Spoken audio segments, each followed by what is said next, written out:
بسم اللہ الرحمن الرحیم۔ آج اس روح زمین پر موجود 4000 مذاہب انسان کے سامنے 4000 مختلف خداؤں، کتابوں اور عقیدوں کو پیش کرتے ہیں، جنہیں ہم نے آسمانی اور زمینی مذاہب میں تقسیم کر دیا ہے۔ لیکن در حقیقت تمام مذاہب آسمانی ہوتے ہیں، جنہیں تبدیل کرنے یا ان میں رد و بدل کرنے میں ان مذاہب کے علماء کا بہت بڑا ہاتھ ہوتا ہے۔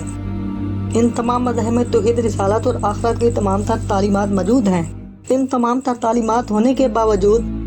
انہیں ان کے تمام تر پیروکار سے چھپا دیا جاتا ہے، جس کی ایک مثال علماء یہود ہیں، جنہوں نے توریت میں رد و بدل کی ہے، اس کے اصل پیغامات کو چھپا دیا۔ اللہ تعالیٰ نے اپنی مقدس کتاب میں 4 آسمانی کتابوں کا ذکر کیا ہے، یعنی توراۃ، زبور، انجیل اور قرآن مجید۔ لیکن انسانی تاریخ کے 1000 سالہ وقت میں بے شمار پیغمبروں پر صحیفے اور کتابیں نازل ہوئی، جس کی مثال حضرت آدم علیہ السلام کے بیٹے حضرت شیث علیہ السلام پر نازل کردہ صحیفہ، حضرت ابراہیم علیہ السلام پر اتارے گئے صحیفے اور حضرت ادریس علیہ السلام کا صحیفہ یعنی ہنوک کی کتاب ہے، جنہیں قرآن مجید میں صحف اولیٰ کہا گیا ہے، جس کے معنی سب سے پہلے صحیفے اور بکھری کتاب ہے۔ یہ اولین صحیفے کہیں غائب نہیں ہوئے، بلکہ دنیا میں آج بھی مختلف ناموں سے موجود ہیں، اور یہی نہیں بلکہ ان میں لکھی گئی باتیں پیشین گویا کسی حیران معجزے سے کم نہیں۔ انہی صحیفوں میں ہندو دھرم کی مشہور کتاب وید ہے۔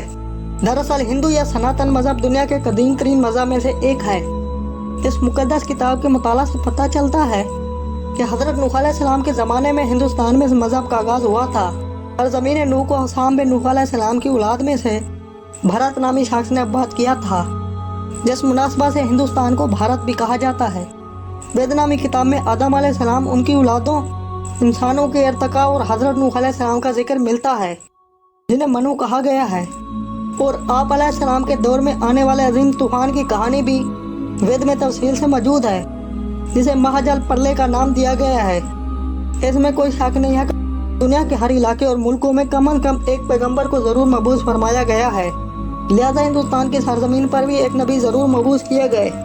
جن کا نام یا تو تاریخ میں کہیں گم ہو گیا یا دوسری قوموں کی طرح ہندوؤں نے انہیں بھی اپنا دیوتا بنا کر پوجا کرنا شروع کر دی۔ لیکن تمام بڑی اقوام کی طرح مبعوث ہونے والے نبیوں کو اللہ تعالیٰ نے وحی کے ذریعے یہ خبر دی تھی۔ آخری زمانے میں دنیا کے سردار اور انسانیت کے رہنما حضرت محمد صلی اللہ علیہ وآلہ وسلم کا ظہور ہوگا، جو دنیا پر پہلے کفر و ظلم کو اندھیروں سے دور کر دیں گے۔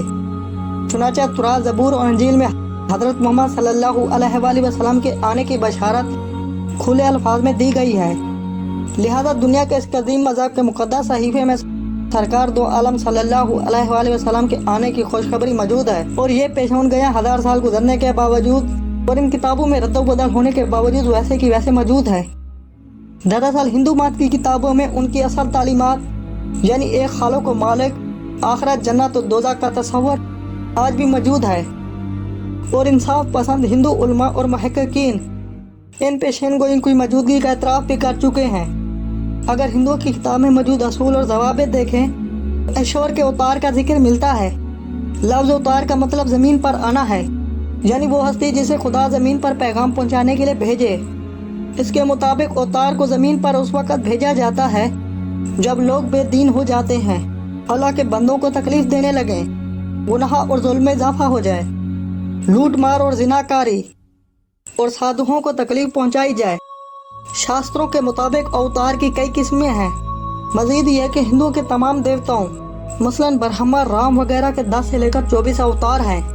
دوسری جانب حضرت محمد صلی اللہ علیہ وآلہ وسلم کی سیرت کا مطالعہ کرتے ہیں تو یہ بات آئینے کی طرح صاف نظر آتی ہے کہ کلکی اوتار کوئی اور نہیں بلکہ محمد صلی اللہ علیہ وآلہ وسلم ہے۔ پرانوں یعنی دیپ کے مطابق کلکی اوتار ایک جزیرے میں پیدا ہوگا، اور حضرت محمد صلی اللہ علیہ وآلہ وسلم بھی جزیرہ عرب میں پیدا ہوئے تھے۔ پیشین گوئی کے مطابق کلکی شمبل نامی گاؤں میں پیدا ہوا تھا، اس کا جنم ایک بڑے پروہت کے گھر ہوگا، اور اگر لفظ شمبل کا ترجمہ کریں تو اس کا معنی امن کا علاقہ ہے، اور نبی کریم صلی اللہ علیہ وآلہ وسلم بھی امن کی جگہ یعنی مکہ میں پیدا ہوئے، اور بڑے پروہت سے مراد جناب عبد المطلب ہیں، جو حرم کے متولی اور آپ صلی اللہ علیہ وآلہ وسلم کے دادا ہے۔ اور اس کتاب میں کلکی اوتار کے والد کی جو پیشین گوئی کی گئی ہے اس کا نام وشنو یش ہوگا۔ وشنو یش کی تعریف ہندوؤں کی مقدس کتاب میں اس طرح کی گئی ہے: وشنو کا معنی خدا کا غلام ہے، اور یش کا معنی بندہ یعنی انسان ہے، یعنی وشنو یش کا معنی ہوگا اللہ تعالیٰ کا بندہ، جبکہ حضرت محمد صلی اللہ علیہ وآلہ وسلم کے والد کا نام عبداللہ تھا، یعنی اللہ تعالیٰ کا بندہ۔ تو اس ہندوؤں کی کتاب میں یہ بھی تحریر کیا گیا ہے کہ اس آخری آنے والے کلکی اوتار کی والدہ کا نام سومتی ہوگا۔ پیارے دوستو، سنسکرت میں سومتی کا معنی امن یعنی امن والی کے ہیں، جبکہ حضرت محمد صلی اللہ علیہ وآلہ وسلم کی والدہ کا نام آمنہ یعنی امن والی ہے۔ پیارے دوستو، اس طرح اس کتاب میں اور بھی بہت سی خصوصیات موجود ہیں جو حضرت محمد صلی اللہ علیہ وآلہ وسلم کی ہیں، اور جس سے یہ بات واضح ہو جاتی ہے اور جیسے اتار کا ہندو انتظار کر رہے ہیں وہ حضرت محمد صلی اللہ علیہ وآلہ وسلم ہیں، جو اس دنیا کے اندر جلوہ گر ہو چکے۔ قیامت تک آنے والے تمام انسان حضرت محمد صلی اللہ علیہ وآلہ وسلم کے امتی ہیں، لیکن جو شخص حضرت محمد صلی اللہ علیہ وآلہ وسلم پر ایمان لایا وہی شخص صرف جنت میں جائے گا، اور جس شخص نے حضرت محمد صلی اللہ علیہ وآلہ وسلم کا انکار کیا وہ کافر و مرتد ہو گیا۔